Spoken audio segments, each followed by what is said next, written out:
I sat on the worn-out couch, a couch that once held stories of laughter and late-night movies. Now it was just an old piece of furniture in a room filled with memories of a happier past. Sophie, my 3-year-old angel, was upstairs, her gentle breaths a stark contrast to the heavy air of our home. I glanced at the clock again. It was past 10 p.m. Mark was late as had become his norm. The sound of the key turning in the lock finally broke the silence. I stood up, smoothing my shirt, not sure why I still bothered to look presentable for him. "Mark," I called out as he stepped in, looking more like a stranger than the man I married. "You're late." He didn't meet my eyes, just grunted a response. "Work. It's always work." His voice, once filled with warmth and affection, now carried a cold, distant tone. I tried to sound casual. "Sophie asked about you today. She wanted to know when Daddy would be home." He shrugged off his coat, hanging it carelessly on the rack. "Kids ask a lot of things. Doesn't mean we always have answers." I felt a twinge of pain in my heart. Maybe we could do something this weekend, just the three of us. Sophie would love that. Mark snorted, his tone laced with sarcasm. "A family outing with everything that's going on? Don't be naive, Lily." My hands trembled slightly. This wasn't the man I fell in love with. "It's important, Mark. She needs her father." He walked to the fridge, pulling out a beer. "What she needs is a miracle, not me playing pretend in a park." I couldn't hold back my tears. "She's your daughter, Mark. How can you be so cold?" He took a swig of his beer, avoiding my gaze. "I'm being realistic, Lily. This isn't the life I wanted." A surge of anger rose within me. "And what about me? Do you think I enjoy watching our daughter suffer? Do you think this is the life I dreamed of?" Mark slammed the beer bottle on the counter. "I don't know, Lily. I really don't. But I know I can't do this anymore." Anger and sadness mingled within me. "You want to walk away from your own child?" He drained his beer in one long gulp. "I need space. I can't deal with this suffocation." "Suffocation?" I echoed, disbelief in my voice. "Is that what your family is to you now?" Mark turned away, his shoulders tense. "It's not just that. It's everything. The constant hospital visits, the medical bills, the way our lives revolve around Sophie's illness. I didn't sign up for this." I was at a loss for words. How had our love turned into this bitter reality? "So what's your plan, Mark? Leave us? Start over somewhere else?" He didn't answer, just walked past me, his footsteps heavy against the wooden floor. I stood there, a mix of emotions turning inside me: anger, sadness, and a profound sense of betrayal. Later, as I lay in bed, the space next to me cold and empty, I listened to the distant sound of Mark's TV from the other room. The divide between us had grown too vast to bridge. The man I married, the father of my child, was now a stranger living under the same roof. The hospital room was stark and clinical, a sharp contrast to the warm and familiar feel of our home.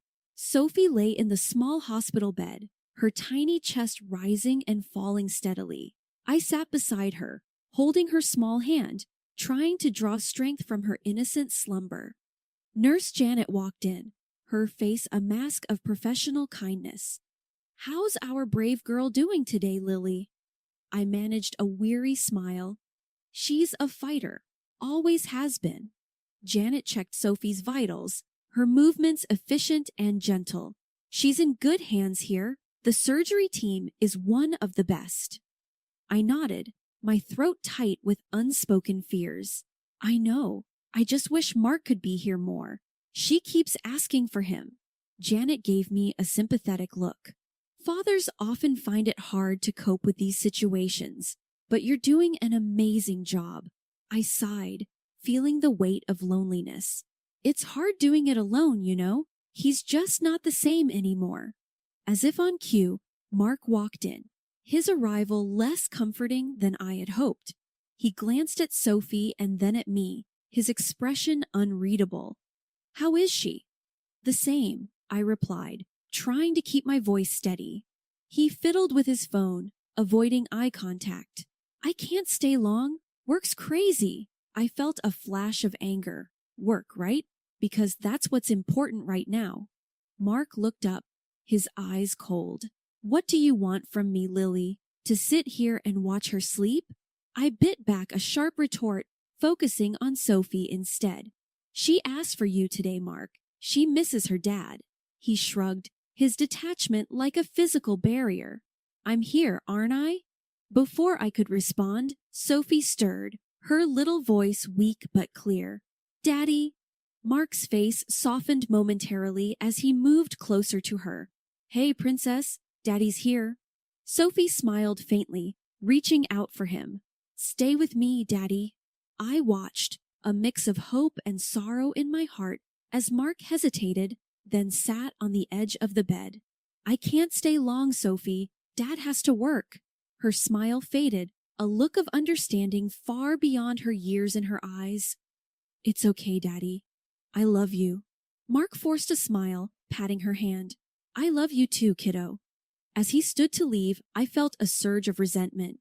She needs you, Mark. We need you. He paused, his back to us. I'm doing what I can, Lily. But his words rang hollow in the sterile room. I watched him leave, a familiar sense of abandonment settling over me. Sophie's hand gripped mine, her small presence a reminder of the fight ahead of us. The room fell silent again, save for the beeping of the monitors. I leaned closer to Sophie, whispering promises of better days, promises I wasn't sure I could keep. But in that moment, all I had was hope and the unwavering love for my daughter. The silence in the room was broken by a call from my friend Lisa, who worked as a realtor for a local company. I sat in the dimly lit hospital cafeteria, clutching a lukewarm cup of coffee. My mind was a whirlwind of betrayal and shock after Lisa's call. Mark was selling our house, our home. Anger and disbelief swirled within me, fueling a determination I hadn't felt in months.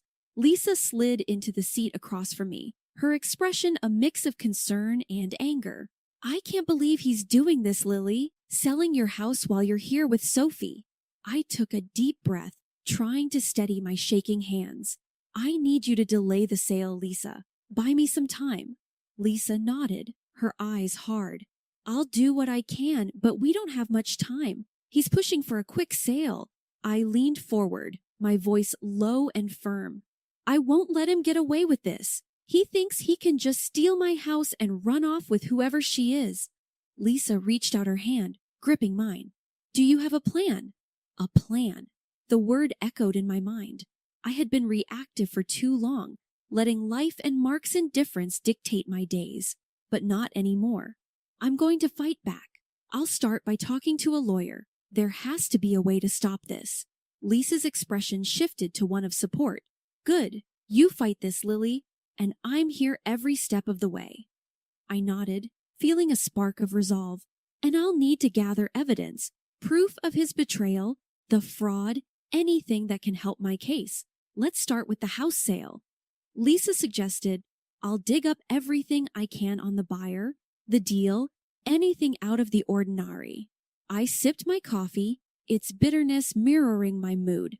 I can't believe he's doing this to me, to Sophie, after everything we've been through. Lisa's hand tightened around mine. He's a coward, Lily, and he's going to regret underestimating you. I stood up, my resolve strengthening.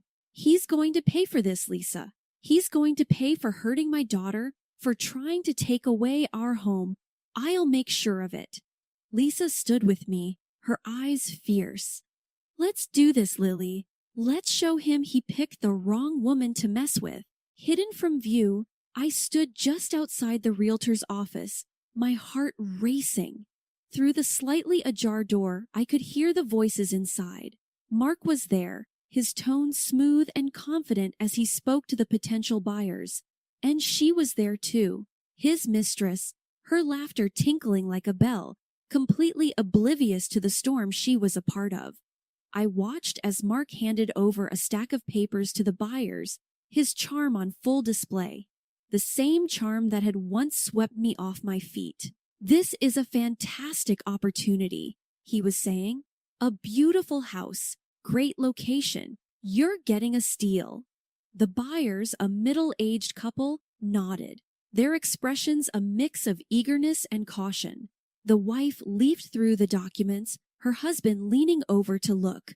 "It all seems in order," she murmured. Mark's mistress, a young woman with bright red lipstick, laughed and leaned closer to Mark. "Told you it would be easy," she whispered, loud enough for me to hear. I felt a surge of anger, but I forced myself to stay put, to observe. This was about gathering evidence, understanding the depth of Mark's deceit. The husband looked up, a question in his eyes. "And the current owner? She's agreed to all this?"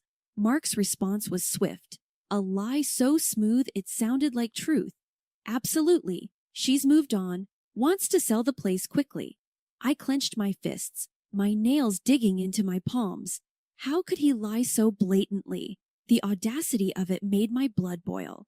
Lisa, who was playing her part in my game, intervened. "We can proceed with the sale as soon as you're ready." The couple exchanged a look, then nodded. "We're ready. This is a deal we don't want to miss." I watched as they began to sign the papers, the finality of each stroke like a dagger in my heart. But I needed to stay focused. This was not the time for emotions. It was the time for action. Mark's laughter brought me back to the moment. He was toasting with the buyers, his mistress clinging to his arm. "To new beginnings," he said, raising his glass. I stepped into the room, my gaze fixed on Mark. "Enjoying yourself, Mark?" Everyone turned, shock and confusion on their faces. Mark's smile faltered. "Lily, what are you doing here?" I walked up to them, my steps firm. "I'm here to stop you from making the biggest mistake of your life, Mark." Mark's mistress scoffed, rolling her eyes. "What are you talking about? The deal is done." I smiled, but it was cold, devoid of any warmth. "Is it now? Because I don't remember signing off on selling my house." The buyers looked uncomfortable, exchanging glances. "We were told everything was in order," the husband said, his voice uncertain. Mark stepped forward, trying to assert control. "Lily, you're confused. This is for the best." I shook my head. "No, Mark. The only confusion here is yours if you think you can forge my signature and get away with it." The room went silent. Mark's face turned a shade paler. "You can't prove anything," he blurted out. I pulled out a set of documents from my bag. "Actually, I can, and I have. These are the real papers. The ones you have are forgeries." Mark's mistress tugged at his arm. "Mark, what's she talking about? Tell me this isn't true." But Mark was speechless, his usual confidence shattered. That's when the door opened and two police officers walked in. One of the officers looked directly at Mark. "Mark Johnson, you're under arrest for fraud and forgery." Mark's face drained of color. He looked at me, his eyes filled with disbelief. "You called the cops?" He met his gaze, my voice steady. "Yes, I did. You broke the law, Mark, and you tried to steal my home." As the officers handcuffed Mark, his mistress started to cry, her makeup smearing. The buyers quickly gathered their things, eager to distance themselves from the situation. One of the officers turned to me. "We'll need your statement, ma'am." I nodded, feeling a sense of justice. "Of course, officer." As they led Mark away, he looked back at me, his expression a mix of anger and regret, but I felt no sympathy. He had made his choice, and now he was facing the consequences. Lisa smiled at me, nodding her head approvingly. I smiled back and left the office, a weight lifted off my shoulders. I had stood up for myself and Sophie. I had fought back, and this was just the beginning. After Mark's arrest, I found myself in the lawyer's office. The walls were lined with law books, and the air was heavy with the scent of leather. My lawyer, Mr. Thompson, was a no-nonsense man in his 50s, his face etched with lines of experience. He glanced at the file in front of him. "Lily, Your husband's actions have opened up a big can of worms. The fraud charge is serious. I sat across from him, my hands clasped tightly in my lap. I know, Mr. Thompson, but I couldn't let him get away with it. Not after everything. Mr. Thompson nodded, understanding in his eyes. I respect that. Now, about the divorce and custody battle, you're in a strong position, but it won't be easy. I leaned forward. I'm ready for it. I have to do this for Sophie. She deserves a stable home. The lawyer shuffled some papers. What about alimony and child support? Given Mark's incarceration, it's going to be complicated. I sighed, a mix of determination and sadness in my voice. I want what's fair for Sophie. She's my priority. As for Mark, he made his choices. Mr. Thompson looked at me, his expression serious. You're a strong woman, Lily. We'll fight for what's right for you and your daughter. As I left the office, my phone rang. It was Mark. I had hesitated but answered. What do you want, Mark? His voice came through, laced with desperation. Lily, please. I messed up, I know that. But don't take Sophie away from me. I stopped in my tracks, anger rising. You thought about Sophie when you tried to sell our house? When you spent your days with that woman? He was silent for a moment. I lost my way, but I'm her father, Lily. I love her. I clenched my phone tighter. Love isn't just words, Mark. It's actions. You failed us both. Mark's voice cracked. I'll do anything to make it right. Please, Lily. I shook my head even though he couldn't see me. It's too late for that. You'll see Sophie, but only under supervised visits. That's non-negotiable. There was a pause, then a soft, defeated sigh from Mark. Okay, I understand. The days were a whirlwind. I spent most of my time with Sophie, ensuring she felt loved and secure amidst the chaos. Her laughter was a balm to my wounded heart. One afternoon, while Sophie napped, I received a call from my sister, Laura. Hey, Lily, how are you holding up? Laura's voice was always a mix of concern and strength. I sighed, staring out the window. It's tough, but I'm getting through it. Laura was silent for a moment. I heard about Mark. I'm so sorry, Lily, but I'm proud of you for standing up to him. I smiled faintly. Thanks, Laura. It's hard, but I have to be strong for Sophie. She needs me now more than ever. Laura's voice softened. And what about you? Who's being strong for Lily? Her question caught me off guard, hard. I had been so focused on Sophie and the legal battle that I hadn't given much thought to myself. I don't know, Laura. I guess I haven't had time to think about that. Laura was firm.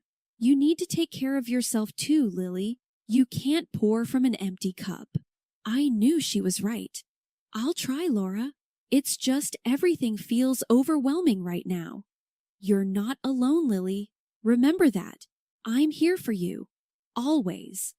The next day, I visited a therapist, Dr. Martin. His office was a small, cozy room with soft lighting and a comfortable couch. He greeted me with a warm smile. Lily, it's good to meet you. How can I help you today? I took a deep breath, unloading my worries and fears. I just feel so lost, Dr. Martin. Everything I knew, everything I trusted, it's all been turned upside down.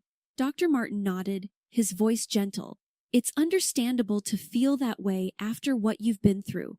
But it's important to remember that this is a chapter in your life, not the whole story. His words resonated with me. Over the next few weeks, I started to take small steps towards reclaiming my life. I joined a support group for single parents. The first meeting was daunting, but as I listened to others share their stories, I realized I wasn't alone. Welcome, Lily, said the group leader, a kind woman named Beth. We're here to support each other, to share our struggles and our victories. I shared my story, my voice steady but filled with emotion. The group listened, their faces a tapestry of empathy and understanding. After the meeting, a woman named Sarah approached me. Your story is inspiring, Lily. You're stronger than you realize. Her words lifted my spirits. Maybe I was stronger than I thought. Maybe, just maybe, I could turn this painful chapter into a story of resilience and hope. Sitting in my living room, the early morning light filtering through the curtains, I reflected on the tumultuous journey that had led to this moment of tranquility. The divorce papers, now signed and finalized, lay on the coffee table, a testament to my newfound independence. The legal battle had been long and arduous. I had sued Mark for a substantial portion of his property, determined to secure a stable future for Sophie and myself. The court's decision had been in our favor. Mark, now serving a real sentence for his fraudulent activities, had lost much of what he had once held dear. His mistress, caught in the web of deceit, was slapped with a hefty fine payable to me as restitution. I remembered sitting in the courtroom, watching Mark and his mistress turn on each other, each trying to deflect blame. There was no love lost between them, only bitter accusations and desperate attempts to save themselves. Watching them, I felt a sense of satisfaction. They had gotten what they deserved. Their betrayal and greed had led them to this downfall. But amidst the chaos of legal proceedings and emotional upheavals, there was a silver lining. Sophie, my brave little girl, had made a swift recovery after her surgery. Her laughter and energy filled our home with a warmth that had been missing for far too long. As I sipped my morning coffee, I thought about our future. It was a future I had fought hard for, a future that seemed bright and promising. Sophie was my priority, my beacon of hope. Together, we had weathered a storm and emerged stronger. I glanced at the pictures on the mantel, images of Sophie and me at the park, at the zoo, smiling and carefree. They were more than just photographs. They were reminders of our resilience, our ability to find joy amidst adversity. Sophie bounded into the room, her hair a tousled mess, her eyes bright with excitement. "Mommy, are we going to the park today?" I smiled, my heart swelling with love. "Yes, sweetheart, we're going to have a great day." She clapped her hands, her laughter echoing through the room. "Yay, I love the park." As I watched her play, I realized that this was what mattered the most. The struggles, the pain, and the betrayal were behind us. What lay ahead was a path of healing